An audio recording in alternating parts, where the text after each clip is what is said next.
It is time for another G.I. Joe toy review.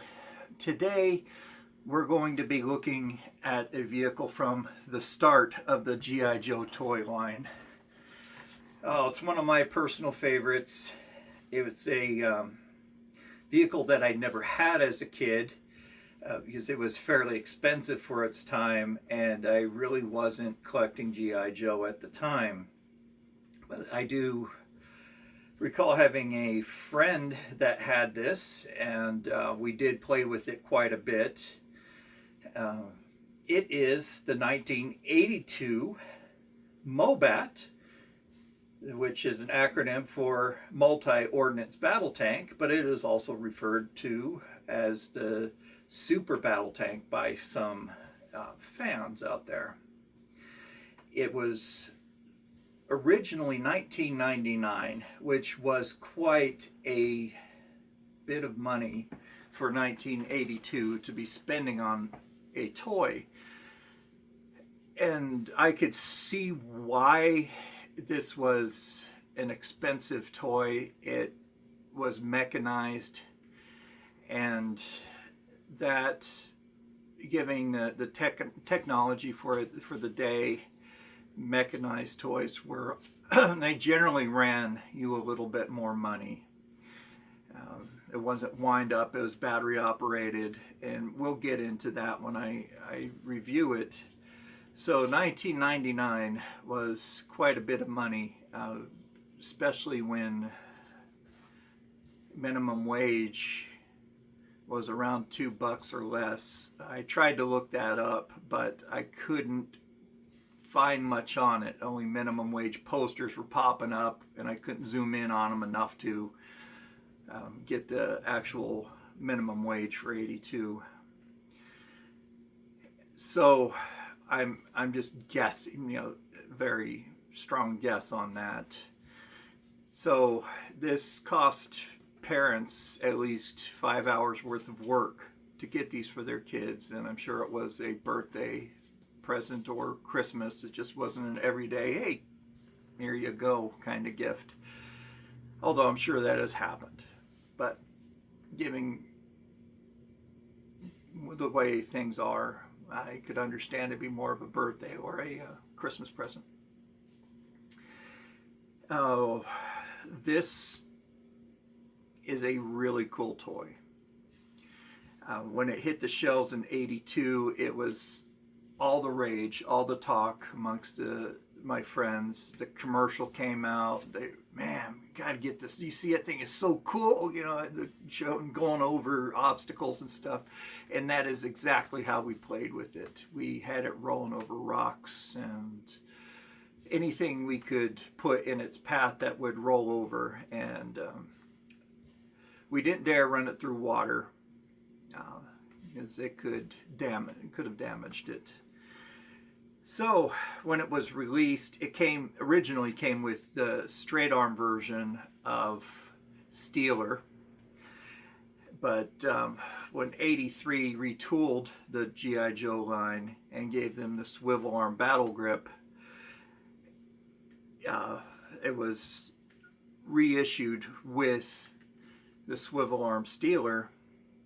And it stayed on the shelves from '82 to '85. It was a 3-year run, which was fantastic. It was discontinued in '85, but I'm sure there were still a few of them out there on the shelves in '85, maybe in '86 at some discount stores. But '85 gave us another really cool tank, and I'll show that to you. We all know what it is, but hey, part of the show, right? Gotta keep you in suspense. But there was a variant. I did not know this. There was a variant on the tread. One was just a straight tread. It didn't have any slots in it with kind of gear holes. I guess that's the best way of putting it, to where the tread stayed on. I remember having just the flat tread, my friend having it, and it would slip off, especially when turning, and it was a pain in the butt. So I'm sure Hasbro got a lot of I hate you letters from kids, so they retooled it. But according to yojo.com, neither of the tread variant is more sought after than the other. How they come about that determination, I really don't know. I guess through forums they talk about it and just make the determination from there. So let's go ahead and let's get into this review and take a look at this fine piece of machinery. Okay, so when 82 came out, or the 82 line I should say, came out, the G.I. Joe Command Headquarters was also released that year. And so it was a huge year for G.I. Joe. This section of the Command Headquarters, I'm not getting into too much of this because I want to review the headquarters, was designed specifically for the Mobat. The Mobat could pull up on the inside of the headquarters, and it was perfectly fitted so that the turret of the gun could work through this slot to help defend the headquarters. And that was a great selling point for that. You utilize your vehicles with the headquarters and gave it a higher play value. So let's go ahead and take a look at Steeler really quick. Now Steeler, I unfortunately don't have his file card. Easy to reach spot, but you guys deserve better than that, so I dug it out. There it is. There's the file card. So Steeler came with 3 accessories. One, he came with Uzi, which, oh, there we go. Came with the Uzi, which was the same as Snake Eye's Uzi. Came with, hello, came with these night vision goggles, which clipped onto his helmet. They're made out of a softer plastic. Very nice. And those 2 accessories are very easy to lose. He also came with a helmet, which was the standard helmet of its day. This one has a little bit of battle damage. I like that. Looks like some kid bit down on it. But I want to keep it that way. I don't want to get a new helmet for him. This was the standard issue G.I. Joe helmet for the day. And we know that he shared body parts with a lot of action figures. For instance, the Laser Trooper, Flash, they just repainted his head. Now, I have my own theory about this.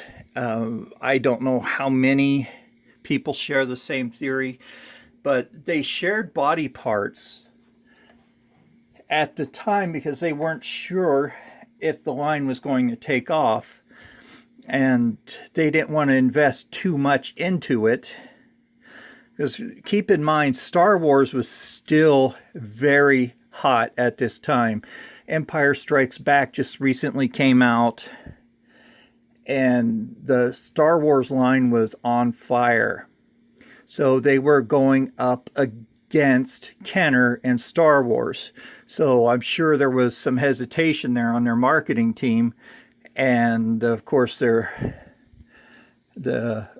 bookkeepers were saying, hey, let's keep this cheap. So they shared body parts. He has the same legs as Breaker.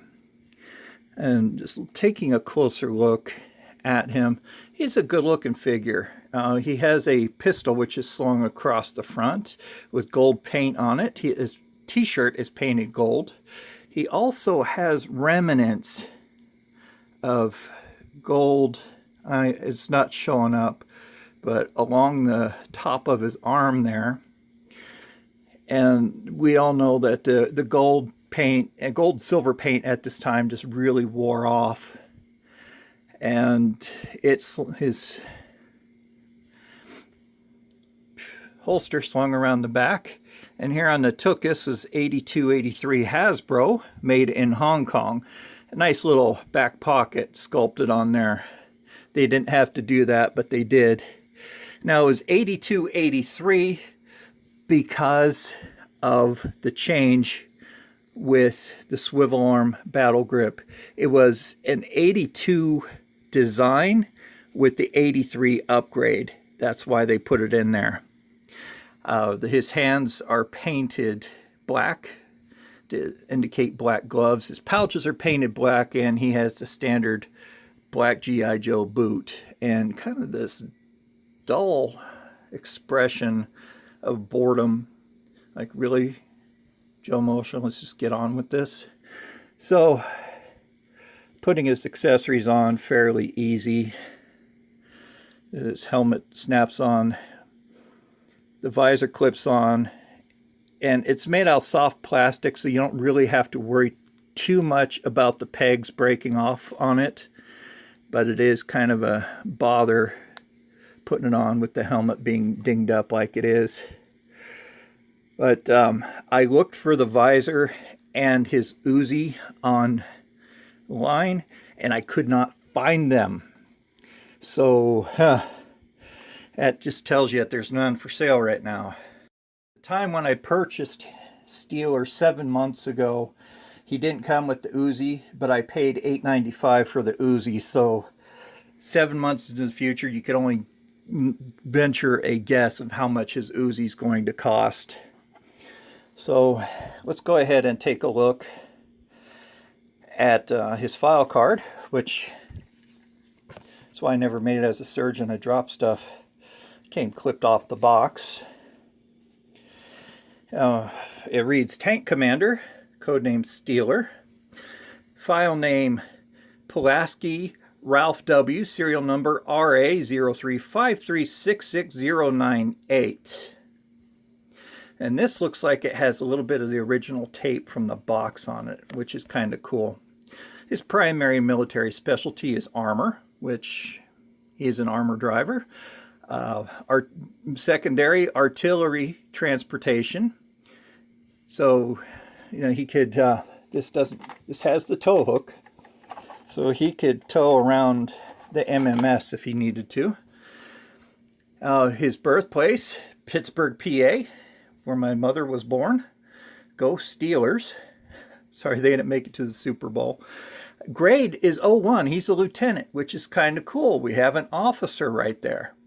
Pretty nice. Steeler comes from a blue-collar, middle-class background. He put himself through college on an ROTC scholarship, which meant he had to have straight A's through school, high school.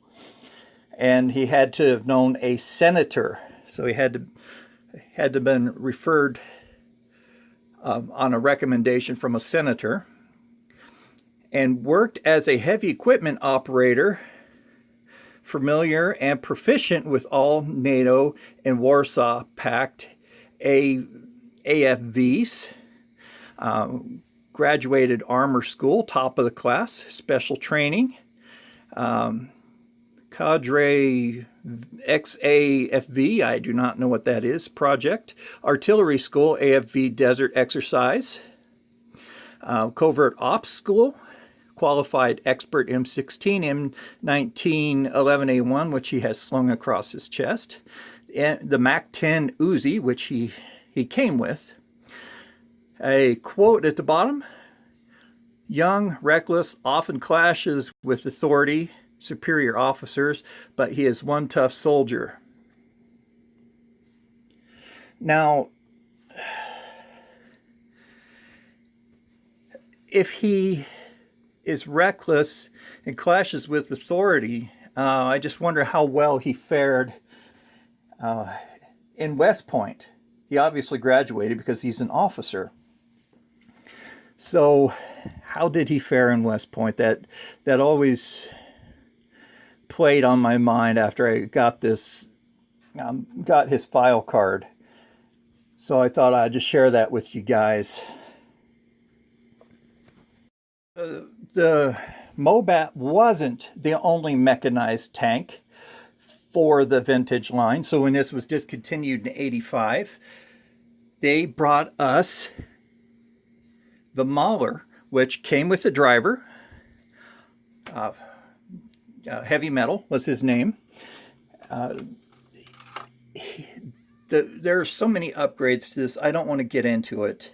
But the cool thing is it came with 2 compartments where the figures could fit in, and I have the modern Mauler in there named they started calling him Rampage. So it does fit a modern figure very tightly, but Hasbro did not give up on the mechanized tanks. In 2008, the Mauler came out again in a darker green. Same model, same design, same everything, except the darker green color. It worked the same. This one, the motor ran, but it wasn't powerful enough to operate it. So this is inoperable. But I thought I would share that with you guys. Interesting thing on this, it still reads, well, it reads 1998 on the bottom. Thought it read A2, my apologies on that. But it read 98 on the bottom, which is nice. Sometimes when they upgraded or reused a vehicle, let's say for the septic tank, they kept the same date stamp on it. But you could see between the two,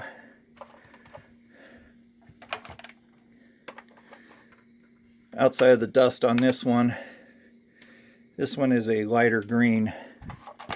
I picked this Mauler up, the modern one, up at a thrift store for $2. Okay, so the one part that's very easily lost on this is the front machine gun. It is very simple, very small, and it just slides on. It's a friction hold. So your tank is not complete without that, so keep an eye open for that. Very easily lost. Sometimes the hand grips on this are broken off, so keep an eye out for that as well. The Mauler works fairly simple design. Push the command compartment forward, moves forward, push it backwards, moves backwards, turn, stop. Oh, I just love this thing, very powerful. To turn it, you just turn the command compartment over. So it is a pretty fun vehicle to play with.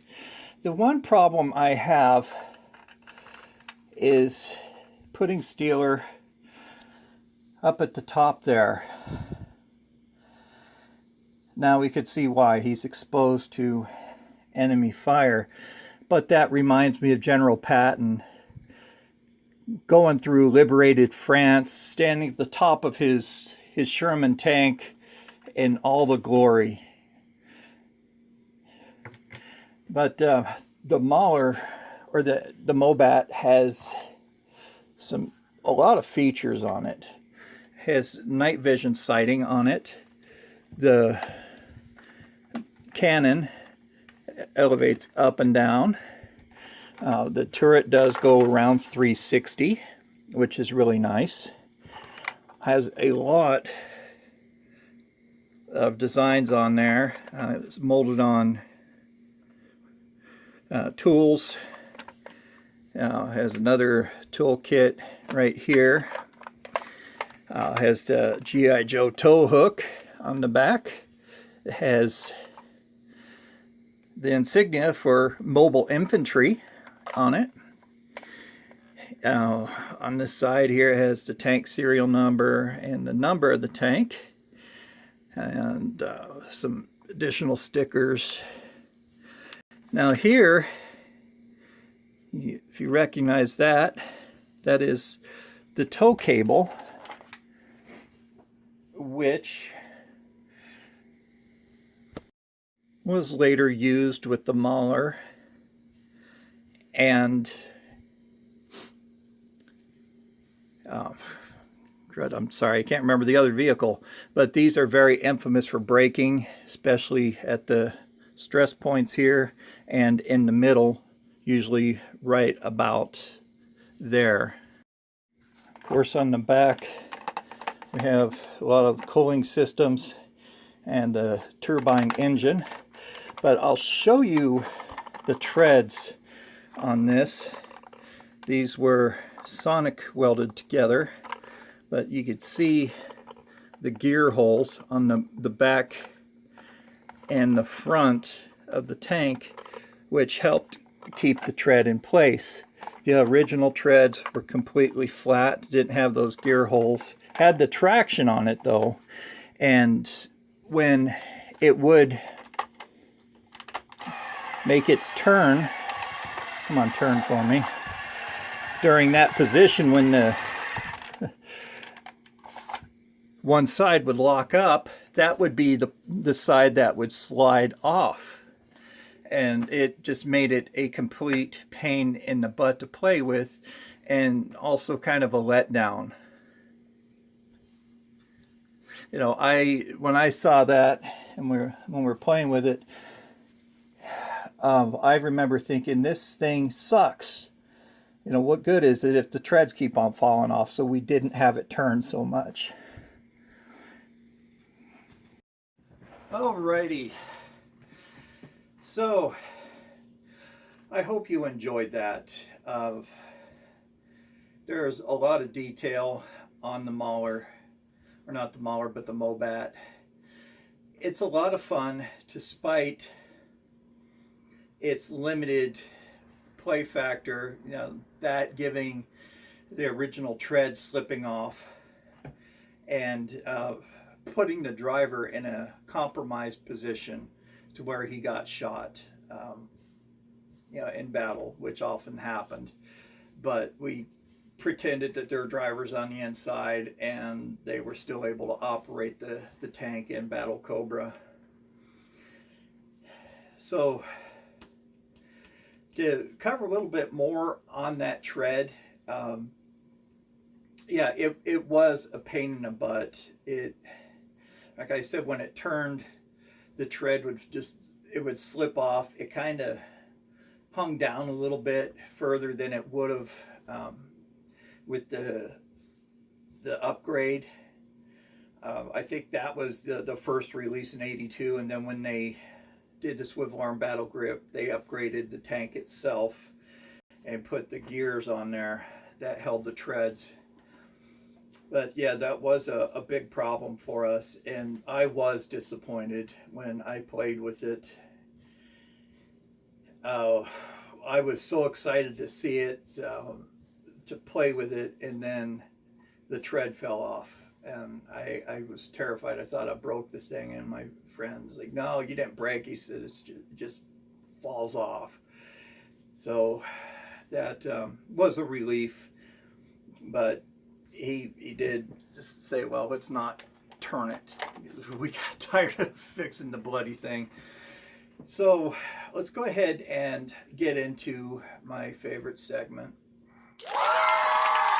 Byron's Gripes. This was named by Byron's Gripes, was given the name by one of my viewers. So I want to, you know who you are. I'm sorry, I can't remember. Yeah. There are so many of you who've used it. I don't want to confuse the names, but I know who you are up here, who gave that name. So please forgive me for forgetting what your screen name was. But thank you. That was a cool name for this segment. So there's this is fairly easy to find on the aftermarket. Finding it operating on the aftermarket is a different story. The battery compartment's corroded. Kids just threw it in the toy box and forgot about it with the batteries in it, and the batteries ruptured and damaged the battery compartment. Sometimes the motor, well, a lot of times the motor itself would burn up because batteries would die. So what would kids do? They would push it, and that burns up the motors.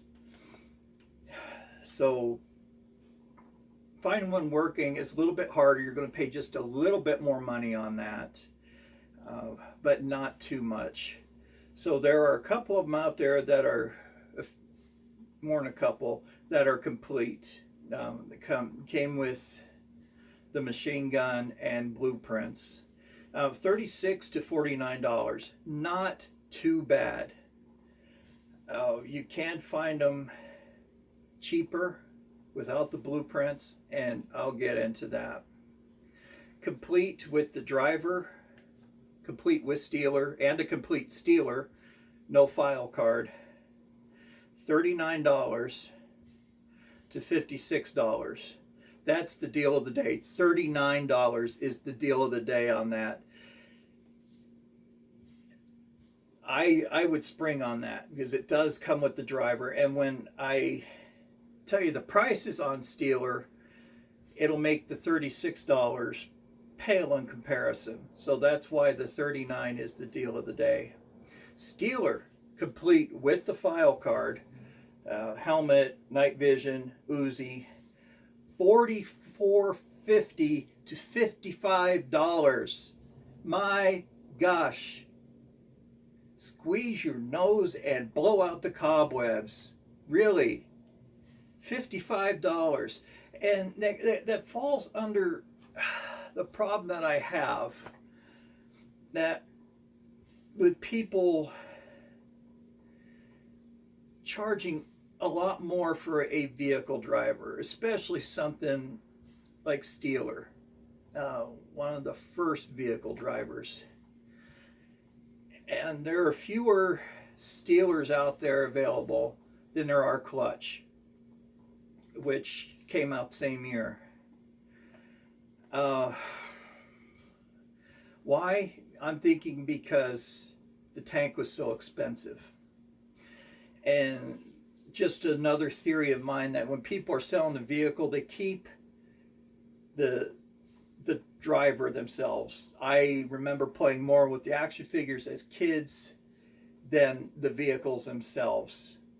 The action figures to me were a lot funner. You could do more with them. The vehicles were a little more cumbersome, and yeah, I did play with them, but not so much. I like to keep those put up and looking nice. So it just drives me insane with people charging so much for a vehicle driver. Keel haul, I could understand. The pilot that and the crewman that comes with the space shuttle, I could understand. Those were larger vehicles, a lot more expensive. So yes, I could understand those are a lot more, that you're going to charge more for those. I get that. But it's just so frustrating. And please don't get me wrong. I'm not hating on eBay. I want to get that point across. I do not hate on eBay. It's a very good service. It provides a lot for people. It provides an income for people. I shop eBay quite often. Not so much now, since I've been out of work and unfortunately lost my job because I was out so long. But yeah, I bought most of my Joes off of eBay. There's a lot of the vintage stores that I knew about, it was hit and miss with them carrying G.I. Joe. But when I moved out here to the far west, Northwest Valley in Arizona, a friend of mine, Duke 45, put me onto another toy store here in town, which that man has G.I. Joe up the wazoo. So, and he sells it inexpensive. So back to this. A complete Mobat without the blueprints, $59.93. Now, if you just want another Mobat, I would go with the $39 to $49. If you want to complete your Steeler, that would be the way to go. $59.93 is just a bit pricey for this. Now, there are parts being sold right now. The turret, $7.50. The treads, $12. That's pretty good. That's spot on. Those are very decent prices. I would pay $12 for the treads, especially for the tread variant. Now, Fun School has become very hot. My gosh. When I got back into collecting, I didn't know about Fun School until about 2 years after, and I could find Fun School carded for about $10.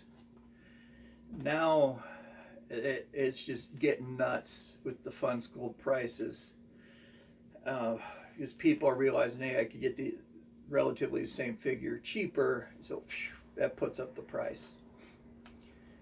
And I'm sure a lot of people have completed their collections and have wanted to move on to collecting Fun School.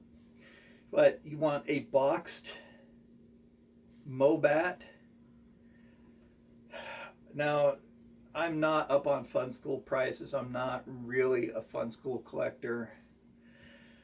You want a Fun School collector who does reviews. I'll put his name right at the bottom of the screen here. Fun School Ronnie. He is from India. He does reviews on Fun School. You could shoot him a message and ask him about the prices. He's also on Twitter under Fun School Ronnie as well, so you could talk to him there. He can tell you more about the prices, but $415 for a boxed Fun School Mobat. I'm not sure if that's good or bad. I'm really not. To me, I wouldn't pay that. You want an incomplete Mobat, which is missing the machine gun, $14.99 to $18.99. Not bad. Neither of those were working. One said tested. It didn't say working. It said tested. So watch out for little twist in words. It just meant he put a battery in it and turned it on, and the motor moved. Okay, it was tested. But putting weight on it was a big difference, because with my 2008 Mobat, the motor did move. It turned, but when I set it down, it would just grind. So I know the gears in it were stripped, so I just disconnected the motor completely, took it apart, and I could push it somewhat freely. So read the description closely, ask questions when you see questionable words like tested, and it was in quotations, I believe. The battery cover, which does screw on, $15 for the battery cover, and I'm sure those were, a lot of those were lost. A pack of screws for the Mobat themselves was selling for about $7.99. The machine gun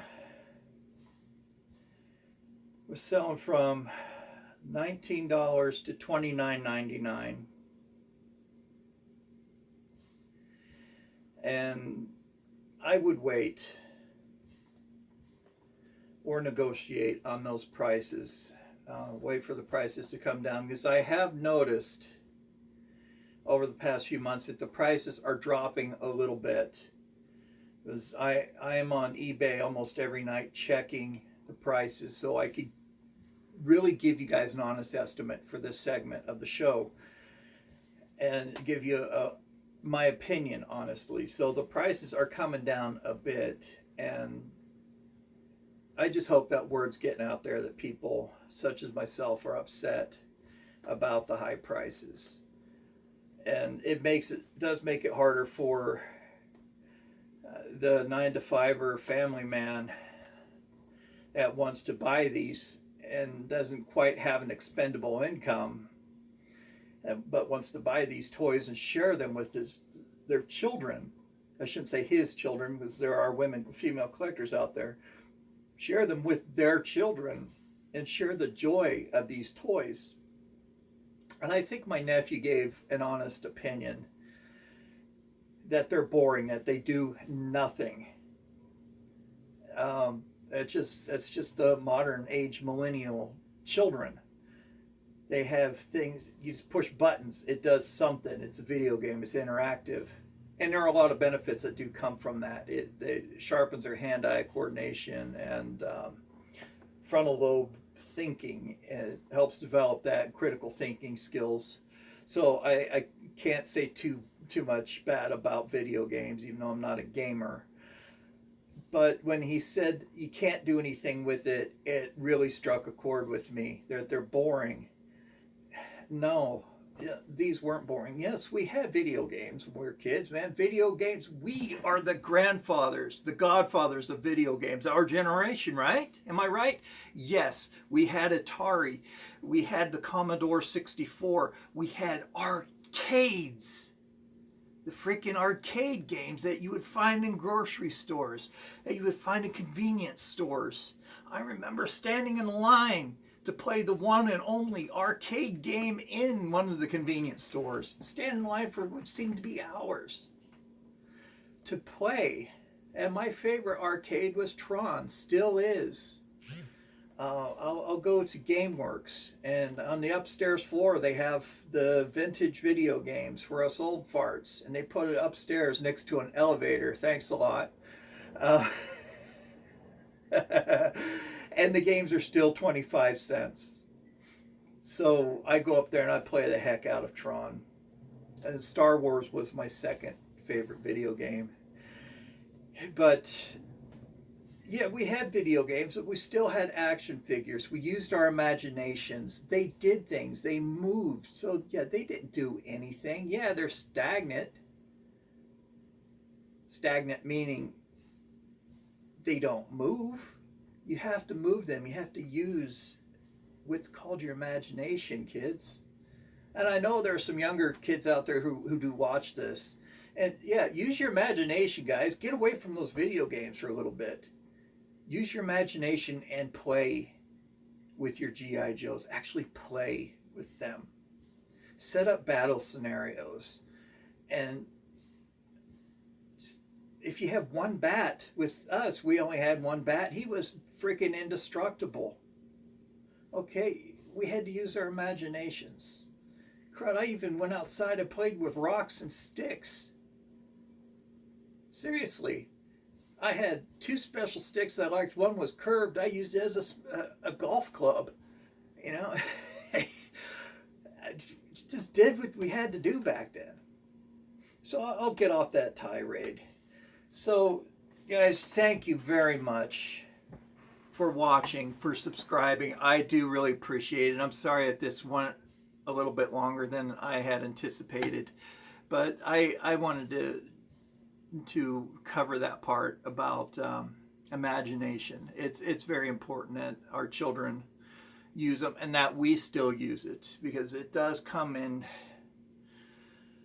handy on the job. Having to have a quick imagination, especially in my field, we have to be quick thinking, and there are times that in an emergency situation that we had to improvise equipment because a piece of equipment was either out of stock, which is sorry to say it's very common.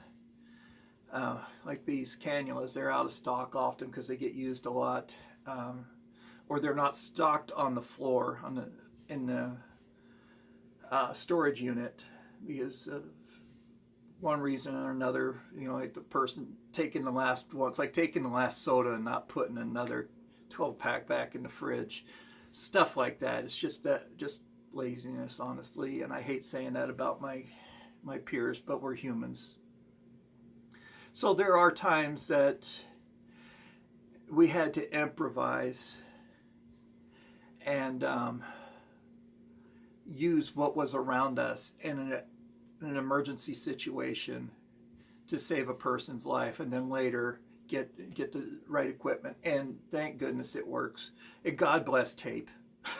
Honestly, God bless tape. Just real quick story. This was when I first started working in the medical field, and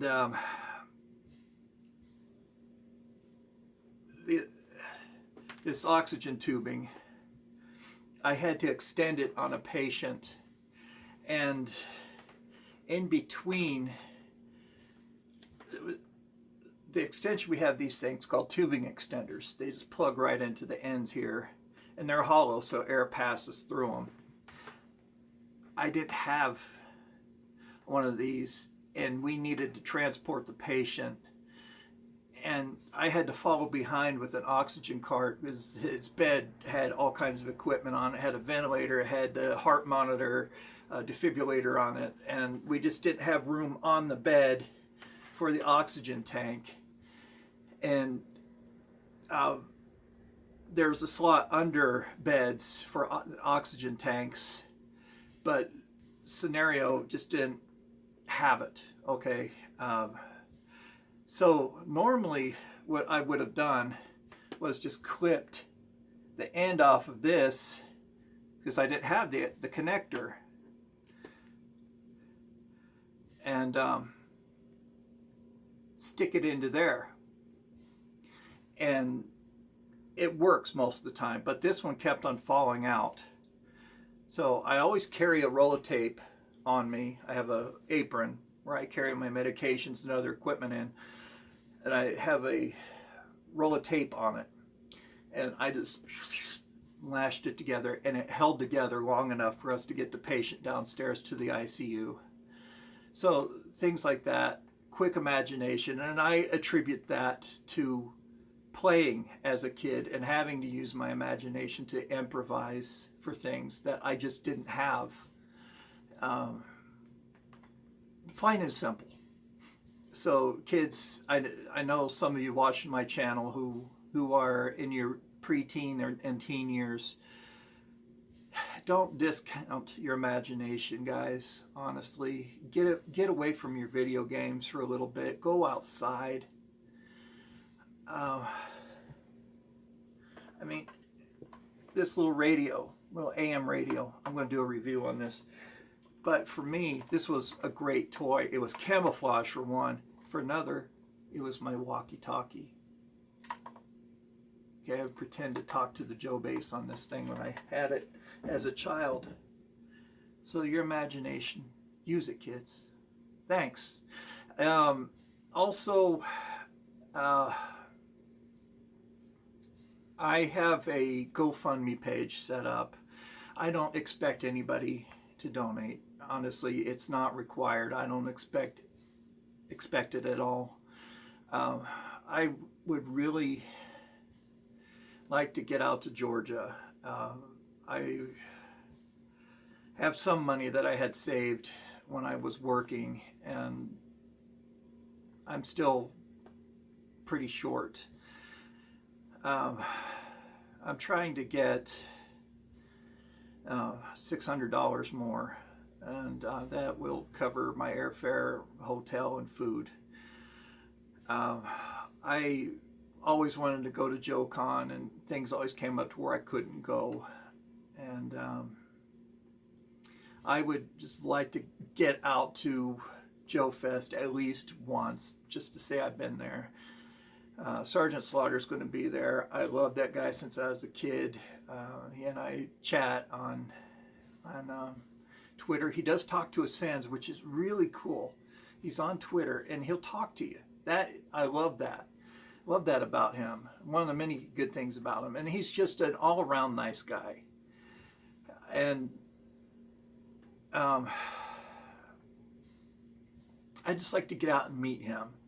If anything, just a one-night stay would be fine, just so I could get out there and meet the Sarge and meet another one of my, a friend that I have not seen face to face yet, HCC788. Bryan and I have been friends for quite a few years now, and we've never met in person, and I would really like to meet him in person, just to shake his hand, you know, maybe slap him upside the head or something. Just joking, B. He's like a brother, and I do that with my brothers. Actually, with my brothers, I flip them off. It's just a sign of love in my family. But thanks, guys. My GoFundMe page is under Joe Motion Videos 82. I would really appreciate that, and I'll have it set up in a link at the bottom. So thank you very much. I really appreciate that. So this has been Joe Motion Videos 82 signing off. You guys have a great day. Be kind to everybody. Be kind to animals.